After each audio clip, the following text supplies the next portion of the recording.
देशाचा अर्थसंकल्प ट्रेड डील्ससह अनेक महत्त्वाच्या घडामोडी या आठवड्यात घडल्या असून त्यातल्या काही महत्त्वाच्या घडामोडींचा आढावा आपण महाविजनच्या या एपिसोडमध्ये घेणार आहोत। नमस्कार, मी देवयानी आणि तुम्ही बघताय मुंबई तक। आधी नजर टाकूयात हेडलाईन्सवर। मुंबईसह महाराष्ट्राला अधिक शक्ती देणारा अर्थसंकल्प, मुख्यमंत्र्यांसह दोनही उपमुख्यमंत्र्यांनी मानले केंद्राचे आभार। राज्याच्या पहिल्या महिला उपमुख्यमंत्री म्हणून सुनेत्रा पवार यांनी शपथ घेतली आहे, तर काही महत्त्वाच्या खात्यांची जबाबदारीही त्यांच्यावर सोपवण्यात आली आहे। मदर ऑफ ऑल ट्रेड डील्समुळे महाराष्ट्राला फायदा, निर्यातीला बळ देण्यासाठी मैलाचा दगड। नाशिकमध्ये महाकुंभची तयारी जोरात, विकास कामं युद्ध पातळीवर करण्याचे निर्देश। Mumbai Ahmedabad bullet train project प्रगतीपथावर, पालघरमध्ये महत्त्वाचा टप्पा पार। पंतप्रधान नरेंद्र मोदींच्या नेतृत्वात केंद्रीय अर्थमंत्री निर्मला सीतारमण यांनी देशाचा अर्थसंकल्प संसदेत सादर केला। या अर्थसंकल्पातून सुमारे 1 लाख कोटी महाराष्ट्राला मिळतील असं मुख्यमंत्री देवेंद्र फडणवीसांनी म्हटलंय। तर बजेटमधील घोषणांमुळे देशाचं ग्रोथ इंजिन असलेल्या मुंबई आणि महाराष्ट्राला मोठं बळ मिळेल अशा शब्दात उपमुख्यमंत्री एकनाथ शिंदे यांनी अर्थसंकल्पाचं स्वागत केलं। अर्थसंकल्प हा युवक केंद्रित, शेतकरी हिताचा आणि सर्वसमावेशक विकासाचा ठोस रोडमॅप असल्याची प्रतिक्रिया देत उपमुख्यमंत्री सुनेत्रा अजित पवार यांनी केंद्रीय अर्थमंत्री निर्मला सीतारमण यांचं अभिनंदन केलं। मुख्यमंत्री देवेंद्र फडणवीसांनी अर्थसंकल्पाबाबत केंद्राचे आभार व्यक्त केले।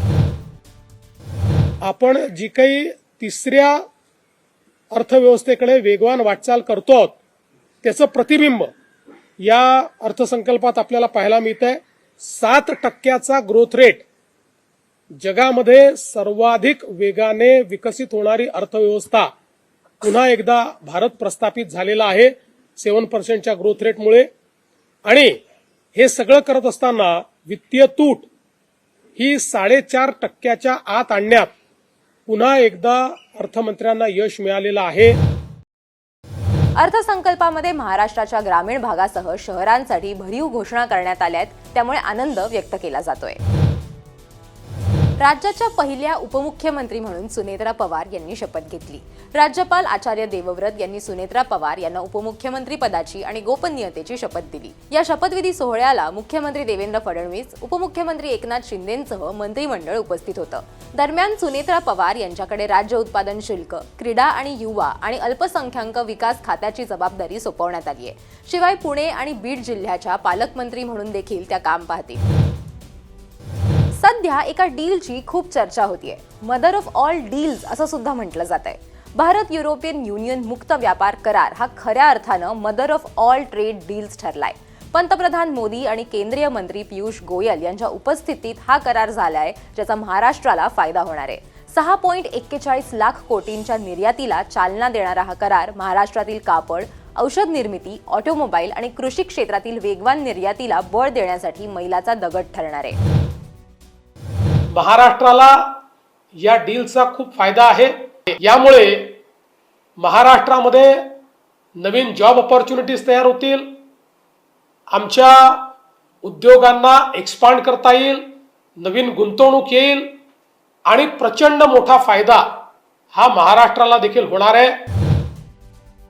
या ऐतिहासिक कामगिरीबद्दल पंतप्रधानांचे मुख्यमंत्र्यांनी महाराष्ट्राच्या वतीनं आभार मानलेत। नाशिकमध्ये होणाऱ्या महाकुंभची तयारी सध्या जोरात सुरू आहे।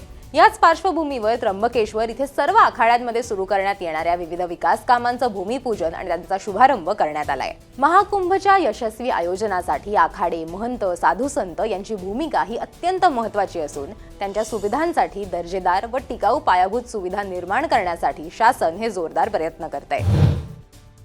इथे 10 आखाडे त्र्यंबकेश्वर मधले मुख्य त्यांच्या कामांना या ठिकाणी सुरुवात झालेली आहे। सरकारच्या वतीने त्यांच्या ज्या प्रायमरी रिक्वायरमेंट आहे, प्राथमिक गरजा आहेत, मग त्यांना शेड पाहिजे असेल मोठं, त्या ठिकाणी त्यांना टॉयलेटची व्यवस्था, बाथरूमची व्यवस्था, की रस्त्यांची व्यवस्था, कॉन्क्रिटीकरण असेल आतमध्ये अंतर्गत त्यांचं, त्यासाठी आम्ही दरवर्षीच्या म्हणजे दर कुंभमेळ्याला 12 वर्षापूर्वी दिलेले होते, त्यावेळेला आम्ही 1-1 कोटी रुपये दिले होते। आता यावेळेला मुख्यमंत्री मोदींनी थोडा मोकळाच सोडलेला आहे।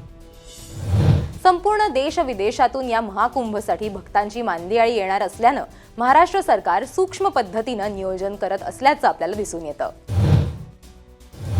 सरकारचा महत्त्वाकांक्षी प्रकल्प असलेला Mumbai Ahmedabad bullet train project प्रगतीपथावर आहे।